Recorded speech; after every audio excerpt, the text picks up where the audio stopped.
কেন এই ভূমিকম্প হয়, ক্ষতি হয়, জানমালের ক্ষতি হয়? হওয়ার কারণ আল্লাহ তাআলা বলেন, যাহারাল ফাসাদু ফিল বাররি ওয়াল বাহরি বিমা কাসাবাত আইদিন নাস।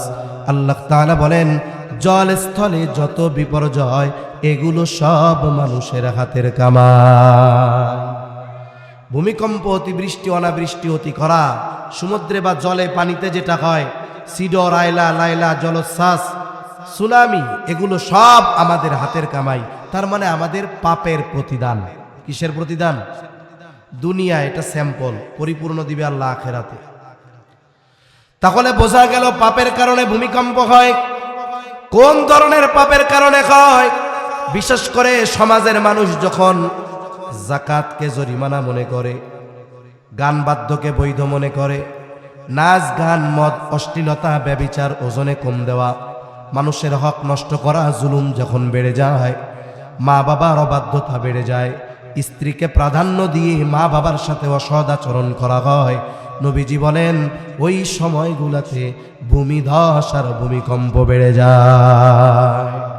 সময়ের সাথে সাথে পাপগুলো বাড়বে, তবে আমার আপনার দ্বারা যেন ওই ধরনের পাপ সংগঠিত না হয়। 3 নাম্বার, নবীজি সাল্লাল্লাহু আলাইহি ওয়াসাল্লাম বলেন, ওয়াতাকারাবাজ জামান, কিয়ামতের আগে সময় নিকটবর্তী হয়ে যাবে। মুহাদ্দিসিনে কেরাম বলেন, উদ্দেশ্য হলো সময় থেকে বরকত উঠে যাবে। শেষ জামানায় কেমন যেন জুমাবার ঘন ঘন আসবে, মনে হবে আয়রে এই তো 2 দিন আগে গতকাল শুক্রবার গেছে, মনে হচ্ছে কেমন যেন 2 দিন পরে আবার শুক্রবার। আর এক হাদিসের মধ্যে নবীজি বলেন, আখিরুজ জামানে এক যুগকে মনে হবে 1 বছরের মতো, বছরকে মনে হবে মাসের মতো, মাসকে মনে হবে সপ্তাহের মতো, সপ্তাহকে মনে হবে দিনের মতো, দিনকে মনে হবে ঘন্টার মতো, ঘন্টাকে মনে হবে মিনিটের মতো, মিনিটকে মনে হবে আগুনের স্ফুলিঙ্গ তথা সেকেন্ডের মতো। তার মানে শেষ জামানায় মানুষের থেকে সময় দ্রুততার সাথে চলে যাবে। এই পৃথিবীর অন্যতম একজন আলেমে দ্বীন জাস্টিস মুফতি তকি উসমানী দামাত বারকাতুহুমুল আলিয়া, উনি সময়ের বরকত বা সময়ের মূল্যায়ন নিয়ে বয়ান করতে গিয়ে বলেন, সময় হলো এমন এক জিনিস, যদি কেউ এই সময়কে কাজে লাগায় তাহলে সময়ের মধ্যে আল্লাহ বরকত দেয়, তার সময়টা প্রলম্বিত হয়ে যায়। ইন্নাল্লাহা ইনদাহু ইলমুস সাআহ ওয়া ইউনাজ্জিলুল গায়থ ওয়া ইয়া'লামু মা ফিল আরহাম ওয়া মা তাদরি নাফসুম মাযা তাকসিবু গাদা وما تدري نفس بأي أرض تموت إن الله عليم خبير. وقال رسول الله صلى الله عليه وسلم لا تقوم الساعة حتى يقبض العلم وتكثر الزلازل ويتقارب الزمان وتظهر الفتن وتكثر الهرج وهو القتل حتى يكثر فيكم المال فيفيد أو كما قال النبي صلى الله عليه وسلم صدق الله العلي العظيم وصدق رسوله النبي الكريم ونحن على ذلك لمن الشاهدين والشاكرين والحمد لله رب العالمين.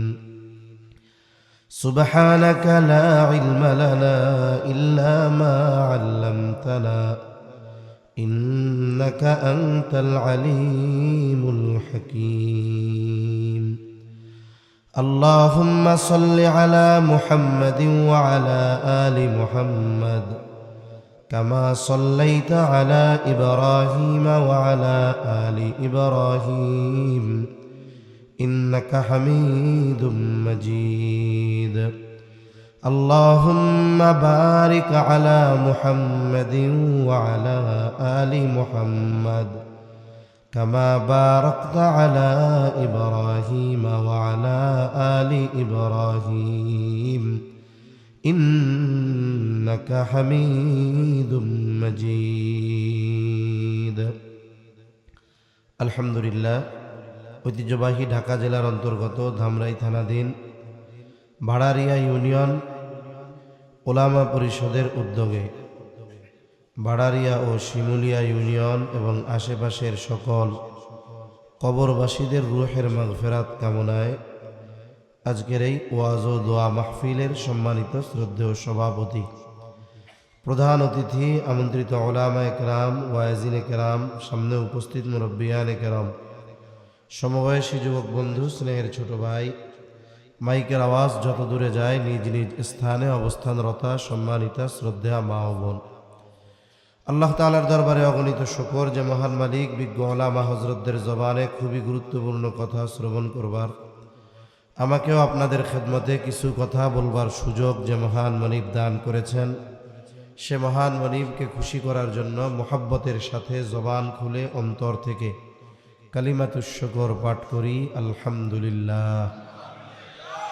অগণিত দুরূদ ও সালাম সাইয়্যিদুল আম্বিয়া, আশরাফুল আম্বিয়া, খাতামুল আম্বিয়া, ইমামুল মুরসালিন, রহমাতুল লিল আলামিন মুহাম্মাদুর রাসূলুল্লাহ সাল্লাল্লাহু আলাইহি ওয়াসাল্লামের উপর। প্রথমত আমি অসুস্থ, দ্বিতীয়ত সময় খুব কম, এজন্য আলোচনার শুরুতে কোনো ভূমিকা নয়, আমি মূল কথাটাই শুধু আপনাদের সাথে একটু মুযাকারা করব ইনশাআল্লাহ। আমি আপনাদের খেদমতে পবিত্র কোরআনুল কারীমের অন্যতম এক প্রসিদ্ধ সূরা লুকমানের সর্বশেষ আয়াত তিলাওয়াত করেছি।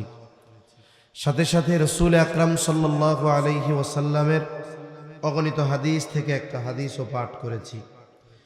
আয়াতে কারীমার মধ্যে আল্লাহ সুবহানাহু ওয়া তাআলা আমাদেরকে গায়েব সম্পৃক্ত 5টি বিষয়ের কথা বলেছেন। কয়টি বিষয়? 5টি। সাথে সাথে কোরআনুল কারীমের আরেক আয়াতের মধ্যে এই 5টি গায়েব সম্পৃক্ত বিষয়কে মাফাতিহুল গায়েব, গায়েবের চাবি সমূহ বলে আল্লাহ তাআলা নিজেই অভিহিত করেছেন। আল্লাহ সুবহানাহু ওয়া তাআলা পবিত্র কোরআনুল কারীমের সর্ববৃহৎ সূরা বাকারার একেবারে প্রথম দিকে ঈমানদারদের পরিচয় দিতে গিয়ে আল্লাহ তাআলা বলেন, আল্লাযীনা ইউমিনুনা বিল গায়ব, ঈমানদার তারা, যদিও শব্দটা আসছে মুত্তাকিন তারা। মুত্তাকি যে ঈমান আনে সেও মুত্তাকি, তবে সে ঈমান আনার মাধ্যমে তাকওয়ার প্রাথমিক স্তরে থাকে। এজন্য আল্লাহ তাআলা কোরআনুল কারীমের অনেক জায়গায় ঈমানদারদেরকে আবার তাকওয়া অর্জনের নির্দেশ দিয়েছেন।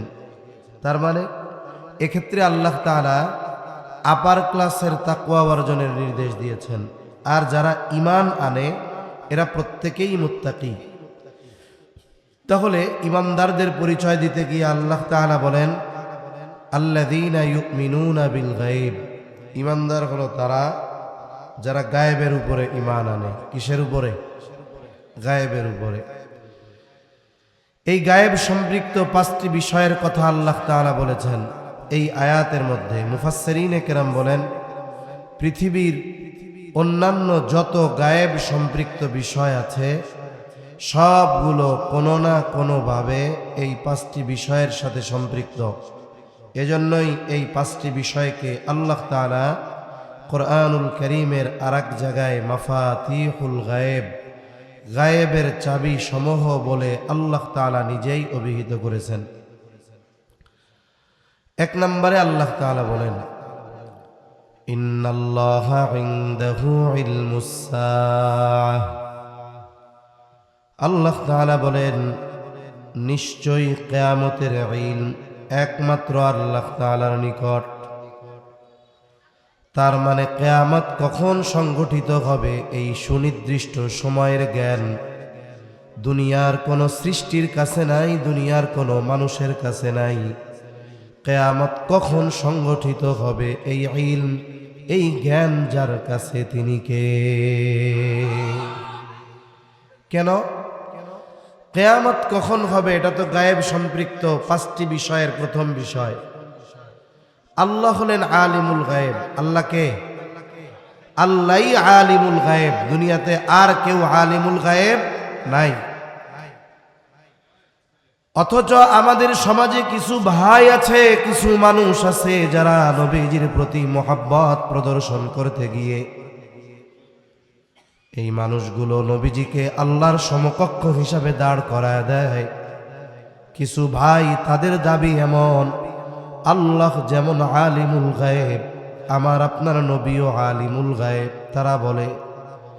আবার আমরা যারা বলি না নবীজি আলিমুল গায়েব নয়, তখন ওই মানুষগুলো আমাদেরকে নবীর দুশ্মন ও হাবি বলে গালি দেয়।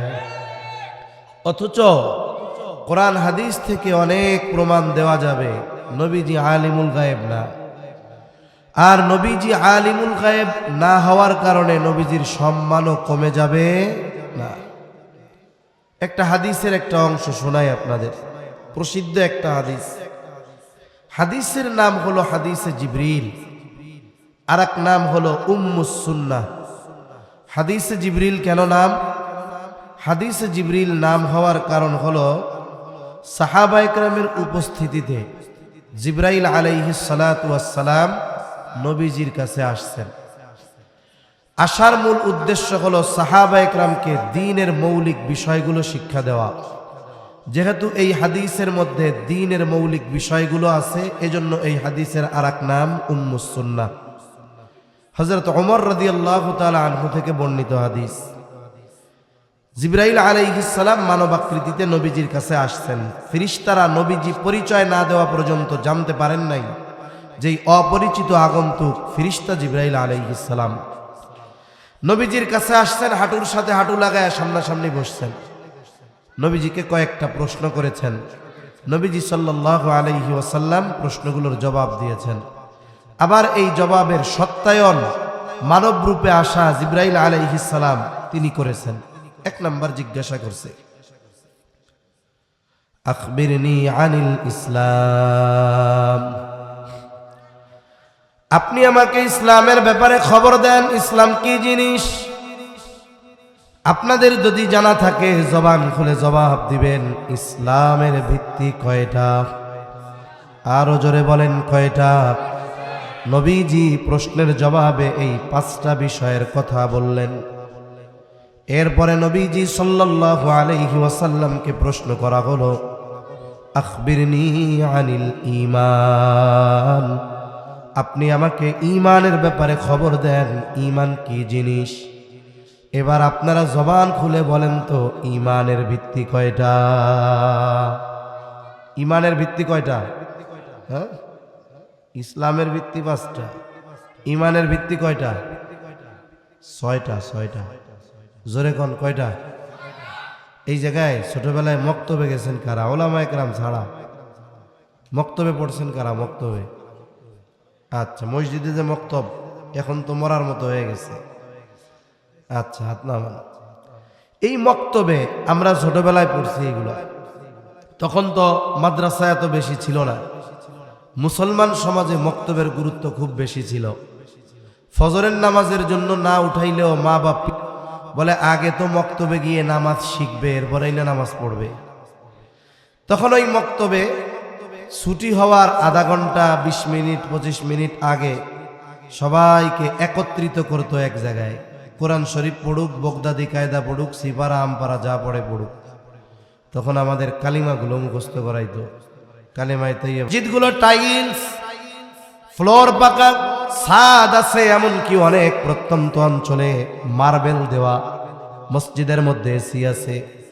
এইরকম অনেক মসজিদের মধ্যে ঢুকে দেখেছি মসজিদের তাকে কোরআনটা সবচাইতে অবহেলিত। ওই যে শীতের সিজন চলে আসছে, এসিটারে কাপড় দিয়ে ডাইকা রাখে। অথচ এই মসজিদের তাকের মধ্যে কোরআনুল কারীম না কোনো গিলাফ আছে, না কোনো পরিষ্কার ভাবে রাখা আছে। অনেক জায়গায় এমনও দেখছি টিকটিকি আর তেলাপোকা কোরআনের উপরে পায়খানা করে রাখছে, অথচ মসজিদ টাইলস বিছানো। একটু চিন্তা করে দেখেন, আমলও নাই, তিলাওয়াতও নাই, আল্লাহর কালামের এই সম্মান মর্যাদাও না। অধপতন আমাদের হবে না অন্যদের হবে নাকি? আবার কতজনের ঘরে কোরআন আছে, 10 বছর আগে বাপ মরছিল, ওই দিন বাইর করছিল, বাইন্দা টাইন্দা রাখছে, অপেক্ষায় আছে কবে মা মরবে আবার বাইর করবে। আছে না নাই কোন? তাহলে কি অবস্থা চিন্তা করেন, আমল নাই, তিলাওয়াত নাই, কোরআনের প্রতি মহব্বত না। এক কথার থেকে আর এক দিক চলে যাইতেছি। আল্লাহর নবী বলেন, আলেমদের উঠিয়ে নেওয়ার মাধ্যমে আল্লাহ ইলম উঠায় নিবে। আমাদের এই সমকালীন সময়ে নিকট অতীতে যেই সমস্ত ওলামা হযরত দুনিয়া থেকে চলে গেছে, হাফেজি হুজুর থেকেই ধরেন রহমাতুল্লাহি আলাইহি, শাইখুল হাদিস রহমাতুল্লাহি আলাইহি, আরো কাসের আহমদ শফি রহমাতুল্লাহি আলাইহি, কায়েদে মিল্লাত জুনাইদ বাবুনগরী রহমাতুল্লাহি আলাইহি, মুফতি আব্দুস সালাম চটগামী রহমাতুল্লাহি আলাইহি, ফকিহুল মিল্লাত রহমাতুল্লাহি আলাইহি। কয়েকদিন আগে ইন্তেকাল করছে পটিয়া মাদ্রাসার প্রধান মুফতি হাফেজ আহমদুল হক রহমাতুল্লাহি আলাইহি, জিরি মাদ্রাসার মুহতামিম সাহেব তৈয়ব সাবা রহমাতুল্লাহি আলাইহি। এই যে মানুষগুলো দুনিয়া থেকে চলে গেছে, বলেন তো ওনরা চলে যাওয়ার পর ওনরা যেই দায়িত্বে ছিলেন, যেই চেয়ার ছিল, ওই দায়িত্বের চেয়ারগুলো পূর্ণ হইছে কি হয় নাই? কে কইছে হয় নাই? প্রধান মুফতি মারা গেছে হাটহাজারী মাদ্রাসার, এখন মনে হয় প্রধান মুফতি আর হাটহাজারীতে নাই। আছে না? আছে তো। তবে আব্দুস সালাম চাটগামীর মতো মুফতি আছে। ব্যক্তিত্বের শূন্যতা চলে আসছে, পদের শূন্যতা হয় নাই। এই যে ইলমের শূন্যতা চলে আসছে, এভাবেই একের পর এক চলে যেতে থাকবে। আর ইলমি গভীরতা, ইলমি বুঝ, ইলমি তাকওয়া ওই সাথে সাথে কবরে নিয়ে ওনরা চলে যাবে। সর্বশেষ পরিস্থিতি কি হবে?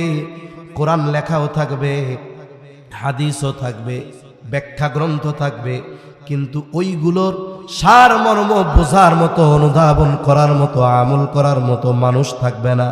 তখন জাহেলদেরকে মানুষেরা ধর্মীয় নেতা বানাবে। এইবার জাহেলদের কাছে ফতোয়া জিজ্ঞাসা করবে, আর ও ফতোয়া দিয়ে দিবে। এই ফতোয়ার উপরে আমল করবে।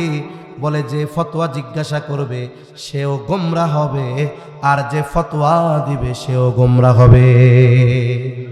এজন্য মনে রাখতে হবে, এই উলামায়ে কেরামের কল্যাণে আল্লাহ তাআলা ইলমের হেফাজত করতেছেন, সাথে সাথে তাদের কল্যাণে আল্লাহ তাআলা কিয়ামতকে আমাদের থেকে দূরে সরায় রাখছেন। এজন্য প্রধান কাজ দুইটা, একটা হলো উলামায়ে কেরামের সাথে সম্পর্ক, মোহাব্বত বেশি রাখা, ভালোভাবে রাখা। সাথে সাথে এই আলেমরা ইলম অর্জন করে কোন জায়গায়? বলে মাদ্রাসা থেকে। মাদ্রাসাগুলোর সাথে সম্পৃক্ততা ভালো রাখা, মনে করা যে এই মাদ্রাসা উলামায়ে কেরাম এরাই আমার আপনার প্রকৃত কল্যাণকামী। কারণ মাদ্রাসা থাকবে, ইলমের চর্চা থাকবে, উলামায়ে কেরাম থাকবে, এর কারণে আল্লাহ তাআলা কিয়ামতকে আমাদের থেকে দূরে সরায় রাখবে। এখন বলেন, এই মাদ্রাসা উলামায়ে কেরাম এনারা কি সাধারণ মানুষের কল্যাণকামী না দুশ্মন? কিন্তু একদল মানুষ হুজুরে গালি দিতে পারলে খুব মজা লাগে। সাবধান, উলামায়ে কেরামের দুশ্মন হব না, তাদের সাথে মোহাব্বত রাখবো, ইনশাআল্লাহ রাখবো তো। তাহলে এক নাম্বার, নবীজি বলেন কিয়ামত ততক্ষণ সংগঠিত হবে না যতক্ষণ না ইলম উঠিয়ে না নেওয়া হবে।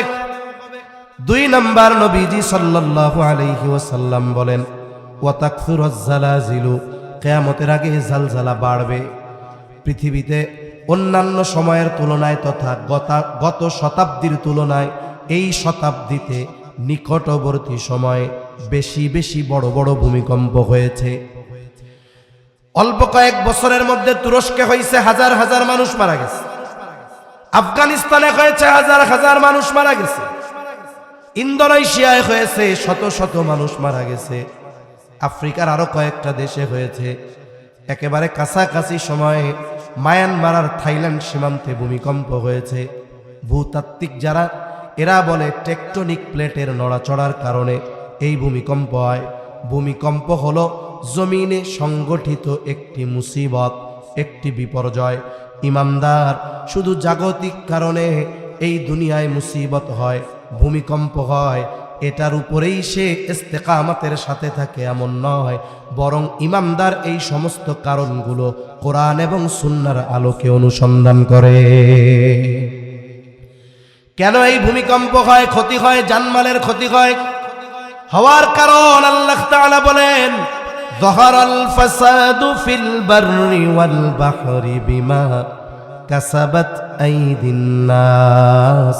আল্লাহ তাআলা বলেন, জল স্থলে যত বিপর্যয়, এগুলো সব মানুষের হাতের কামাই।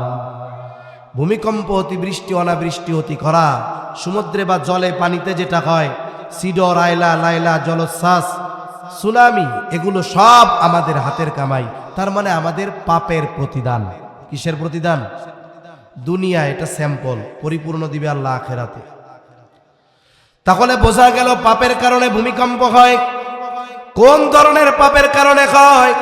বিশেষ করে সমাজের মানুষ যখন যাকাতকে জরিমানা মনে করে, গান বাদ্যকে বৈধ মনে করে, নাচ গান, মদ, অশ্লীলতা, ব্যভিচার ওজনে কম দেওয়া, মানুষের হক নষ্ট করা, জুলুম যখন বেড়ে যায়, মা বাবার অবাধ্যতা বেড়ে যায়, স্ত্রীকে প্রাধান্য দিয়ে মা বাবার সাথে অসৎ আচরণ করা হয়, নবীজি বলেন ওই সময়গুলোতে ভূমিধস আর ভূমিকম্প বেড়ে যায়।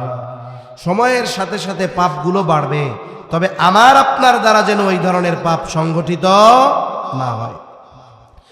3 নাম্বার, নবীজি সাল্লাল্লাহু আলাইহি ওয়াসাল্লাম বলেন, ওয়াতাকারাবাজ জামান, কিয়ামতের আগে সময় নিকটবর্তী হয়ে যাবে। মুহাদ্দিসিনে কেরাম বলেন, উদ্দেশ্য হলো সময় থেকে বরকত উঠে যাবে। শেষ জামানায় কেমন যেন জুমাবার ঘন ঘন আসবে, মনে হবে আয়রে এই তো 2 দিন আগে গতকাল শুক্রবার গেছে, মনে হচ্ছে কেমন যেন 2 দিন পরে আবার শুক্রবার। আর এক হাদিসের মধ্যে নবীজি বলেন, আখিরুজ জামানে এক যুগকে মনে হবে 1 বছরের মতো, বছরকে মনে হবে মাসের মতো, মাসকে মনে হবে সপ্তাহের মতো, সপ্তাহকে মনে হবে দিনের মতো, দিনকে মনে হবে ঘন্টার মতো, ঘন্টাকে মনে হবে মিনিটের মতো, মিনিটকে মনে হবে আগুনের স্ফুলিঙ্গ তথা সেকেন্ডের মতো। তার মানে শেষ জামানায় মানুষের থেকে সময় দ্রুততার সাথে চলে যাবে। এই পৃথিবীর অন্যতম একজন আলেমে দ্বীন জাস্টিস মুফতি তকি উসমানী দামাত বারকাতুহুমুল আলিয়া, উনি সময়ের বরকত বা সময়ের মূল্যায়ন নিয়ে বয়ান করতে গিয়ে বলেন, সময় হলো এমন এক জিনিস, যদি কেউ এই সময়কে কাজে লাগায় তাহলে সময়ের মধ্যে আল্লাহ বরকত দেয়, তার সময়টা প্রলম্বিত হয়ে যায়। আর যদি কেউ সময়কে নষ্ট করে অহেতুক কাজে, তার সময় থেকে বরকত উঠা যায়। ছোট্ট 1-2টা উদাহরণ দেয়, তাহলে বুঝতে সহজ হবে। কষ্ট কিন্তু মূল টাইম শেষ, কিছু বিষয় আছে। ইফতেতাহ একজনের, কিন্তু ইখতেতাম আমার, সেই হিসাবে 10টায় আমার সময় শেষ ছিল। যাই হোক, আমি কিছু সময় কথা বলবো, তবে দোয়া করার দায়িত্ব আমার না, দোয়া করার দায়িত্ব মুরব্বীরা যদি নেয় তাইলে আমি আর 10টা মিনিট কথা বলবো, নইলে আমার দোয়া করে দিতে হবে। কি বলেন? দোয়া মুরব্বীরা করুক, কি বলেন? আমি 10 মিনিট কথা কই, এটাই ভালো হবে। তাহলে সময়ের বরকত কিভাবে পাওয়া যায়? আপনার আমার সময়টাও লম্বা হয়। একটা উদাহরণ দেই, আপনার এলাকায় মসজিদে ইমাম সাহেব 5 বছর আছে, ইমাম সাহেবের কোন নামাজ পড়াইতে কয় মিনিট লাগে, আপনারা ইমামের বেতন না বাড়াইলেও এগুলা মুখস্থ করতে পারেন ভালো। বুঝেন নাই? 5 বছরে ইমামের বেতন বাড়ায় না 500 টাকা, কিন্তু ইমামের ব্যক্তিগত জীবন থেকে নিয়ে সব কিছু খুঁটিনাটি সব জানা আছে। কোন নামাজে কয় রাকাত, এও এক হিসাব করে যে ইমাম সাহেব বাথরুমে গেলে কয় মিনিট লাগে, এ হিসাবও পারে। কিন্তু ইমাম বেচারার ওজিফা বেতন বাড়ানোর কথা বললে হুজুর বরকত আছে, এই শব্দ দিয়ে ইমামদের ঠকানো হয়, এটা ঠিক না। তা ইমাম সাহেব ফজরের নামাজে 8 মিনিট, 9 মিনিট বা 10 মিনিট লাগে, মুসল্লিদের মুখস্থ, সামনে ঘড়ি আছে, সব আছে। সামনে ঘড়ি থাকাও এক মুসিবত। মুসিবত কি? ইমাম নামাজে দাঁড়ানোর আগে মুসল্লি দাঁড়াবে না, এটা নিয়ম। কিন্তু কি করে ইমাম সাহেব উপস্থিত থাকা অবস্থায় ইমাম সাহেবরে পারলে ঠেলা দিয়া দাঁড়া করায়, দাঁড়া নক্ত হয়ে গেছে। আছে না নাই? ইমাম আছে, উনি যতক্ষণ না দাঁড়াবে মুসল্লি দাঁড়াবে না। আবার আমাদের দেশে আর এক পরিস্থিতি, জুমার দিন খুতবা, দুই আরবি খুতবার আল্লাহর বান্দা মুসল্লি কিছু বুঝুক আর না বুঝুক, কিন্তু শেষে ফাযকুরুনি বুঝে। যে ইমাম কয় ফাযকুরুনি ওয়ালা তাকফুরুন পর্যন্ত পৌঁছাইতে দেয় না, মুসল্লি সব দাঁড়ানো সারা। আছে না নাই? এ কাজ করা যাবে না। মক্কা মদিনায় যারা গেছেন জিজ্ঞাসা করবেন, ওইখানে ওয়াক্ত কয়টায় এই সময় লেখা আছে, জামাত কয়টায় এই সময় লেখা নাই। এজন্য অনেক সময় ফজরের আজান হয়, 6 মিনিট পরে ইমাম সাহেব এসে দাঁড়ায় যায়, তাকবীর শুরু, ইকামত শুরু। আবার আজান দিছে, 20 মিনিট পার হয়ে গেছে, ইমামের খবর নেই। এরপরেও আমাদের দেশে মানুষের কাজের সুবিধার্থে জামাতের একটা সময় নির্ধারণ করা হয়েছে। তবে বলেন তো, ইমামের কি এই ক্ষমতা নাই ওই সময়ের 5 মিনিট আগে নামাজে দাঁড়ানো? ওই সময়ের 5 মিনিট পরে নামাজে দাঁড়ানোর ক্ষমতা কি ইমামের নাই? আছে। এজন্য খবরদার, ইমাম সাহেব উপস্থিত, কেউ দাঁড়ায় যাব না যতক্ষণ না ইমাম সাহেব নামাজের জন্য না দাঁড়ায়। এখন ইমাম সাহেব নামাজে দাঁড়াইছে, ফজরের নামাজে, মুসল্লির হিসাব 5:40 দাঁড়াইছে। শীতের দিন তো এখন, ওনার 5:44 উনি প্রথম রুকুতে যাবে, সামনে ঘড়ি আছে। এখন 44 পার হয়ে 5:40, কিরে ইমাম সাহেবের তো বাপ বরাদ্দ খারাপ, রুকুতে যায় না। এবার একজন সিগন্যাল দেয়। বলেন তো মুসল্লিদের জাতীয় সিগন্যাল কি? হ্যাঁ, এটা সারা দুনিয়া না, আমার মনে হয় সারা পৃথিবীর মধ্যে সিগন্যালে এটা জাতীয় সিগন্যাল। এখন 45 বছর রুকুতে যায় না, পেছন থেকে ওনাকে অনুসরণ করে আরো 10 জনে ইমাম সাহেব চিন্তা করছে আজকে ওনাকে সুরাইয়া সিন্ডা পুরা শুনামু, তাই এনাদের যে ভাবসাব একটু পরে সবকটারে নিয়ে হাসপাতালে নেওয়া লাগে কিনা, ঠিক আছে? আল্লাহু আকবার। মনে করেন ইমাম সাহেব অন্যদিন 10 মিনিট লাগছে, আজকে 15 মিনিট লাগছে ফজরের নামাজে। এই যে 5 মিনিট বেশি লাগছে, এটা কি গুনার কাজে লাগছে? কোন কাজে লাগছে? ইমানের পরে সবচাইতে গুরুত্বপূর্ণ ইবাদত নামাজের মধ্যে ইমাম সাহেব ছিলেন, আর নামাজের মধ্যে কথা হয় কার সাথে? অথচ দেখেন এই 5 মিনিট নামাজের মধ্যে থাকা কত কষ্ট। অথচ ওই মুসল্লি নামাজ শেষ করে মসজিদ থেকে বের হইছে, পাশে চায়ের দোকান, 6টার সময় গিয়া চায়ের দোকানে বসছে, এক বসায় 12টার সময় উঠছে, এরপরে বাড়ি গেছে। 5 মিনিট নামাজের মধ্যে থাকতে তার কষ্ট হয়ে যায়, কিন্তু 6 ঘন্টা চায়ের দোকানে বসে থাকতে কষ্ট হয় না। এই 6 ঘন্টা সময় চলে গেছে বরকতহীন দ্রুততার সাথে, কিন্তু ওই 5 মিনিট ওনার কাছে অনেক লাগছে। কেন? ওই 5 মিনিটের মধ্যে বরকত ছিল। এজন্য ভালো কাজে সময় ব্যয় করলে ওই সময় বরকত হয়। অহেতুক কাজে চায়ের দোকানে গল্প গুজব খেলাধুলায় সময় ব্যয় করলে বরকত শূন্য হয়, দ্রুত চলে যায়। আর যেই মানুষগুলো দুনিয়াতে এই হায়াত নামক নেয়ামতকে হেলায় খেলায় নষ্ট করবে, মরার পরে মানুষ কথা বলে। নবীজি বলেন, মানুষ যদি ওই মৃত ব্যক্তির কথা শুনতে পারত তাহলে ভয়ে দাফন কাফন বাদ দিয়া দিত। এখন মরা মানুষ কথা বলে। যারা দুনিয়ায় সময় নষ্ট করেছে, সম্পদ ছিল দান সাদাকা করে নাই, সময় ছিল নেক আমল করে নাই, ওই মানুষগুলো মরার পরে আল্লাহর কাছে ফরিয়াদ করে। দুনিয়ার মানুষ শুনতে পারে না। কি ফরিয়াদ করে? আল্লাহ তাআলা বলেন, তারা বলে ফায়াকুলা রব্বি লাউলা আখরতানি ইলা আজালিন করিব ফাআসাদদাক ওয়া আকুম মিনাস সালিহিন।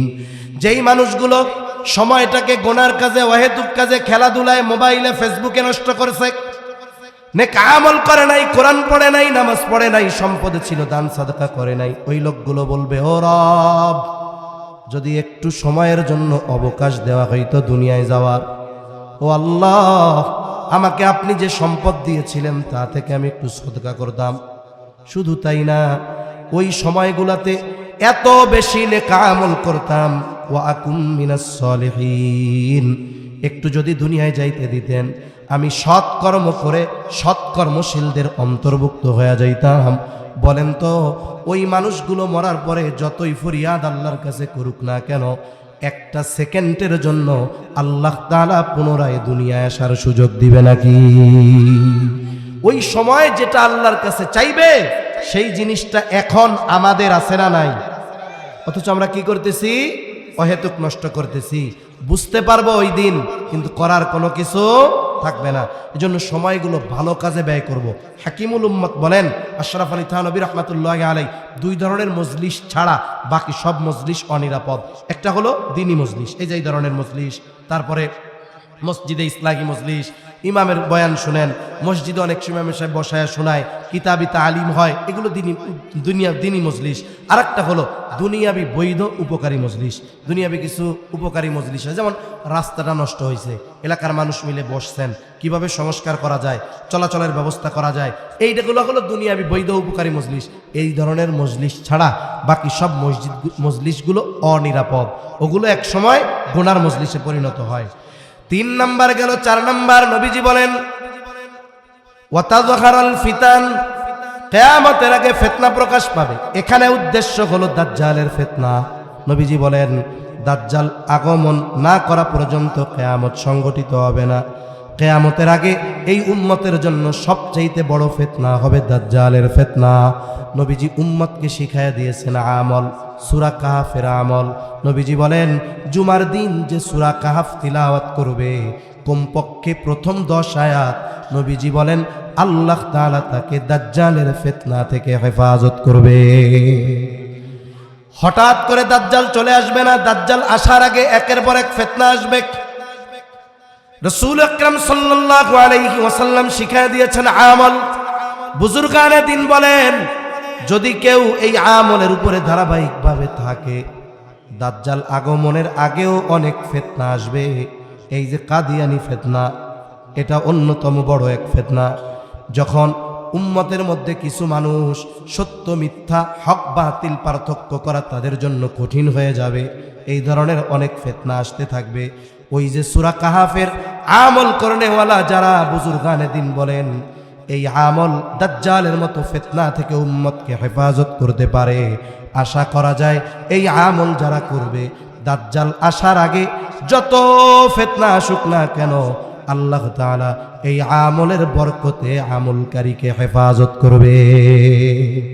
5 নাম্বার নবীজি সাল্লাল্লাহু আলাইহি ওয়াসাল্লাম বলেন ওয়াতাকসুরুল হারাজ, কিয়ামতের আগে হারজ বেড়ে যাবে। সাহাবায়ে কেরাম বলেন ইয়া রাসূলুল্লাহ, আমরা তো প্রতি বছর যুদ্ধের ময়দানে হাজার হাজার মুশরিকদের হত্যা করি, এটা কি হারজ? নবীজি বলেন না, হারজ কি বলে ওয়াহুয়াল কাতলুল কতল, এটা হলো পারস্পরিক হত্যাকাণ্ড। তার মানে কাফেররা আমাদের মারবে এমন নয়, আমরা কাফেরদের মারবো এমন নয়, বরং মুসলমানদের মধ্যে হত্যাকাণ্ড বাড়বে। এই পৃথিবীতে প্রতিদিন কাফেররা যত মুসলমান হত্যা করে তার চাইতে মুসলমানেরা বেশি মুসলমান হত্যা করে। বলে কাফেররা যদি প্রতিদিন 100 হত্যা করে, কথার কথা, তাইলে মুসলমানের দ্বারা মুসলমান হত্যা হয় মিনিমাম 1000, 10 গুণ বেশি হত্যা করে মুসলমানেরা। নবীজি বলেন হারজ হলো পারস্পরিক হত্যাকাণ্ড। প্রতিবেশীকে হত্যা করবে, চাচা ভাতিজাকে হত্যা করবে, ভাই ভাইকে হত্যা করবে, রাজনৈতিক কারণে, পারিবারিক কারণে, সামাজিক কারণে, অর্থনৈতিক কারণে, প্রভাব বিস্তারের কারণে প্রতিনিয়ত মুসলমানদের মধ্যে পারস্পরিক হত্যাকাণ্ড বাড়তেছে না কমতেছে?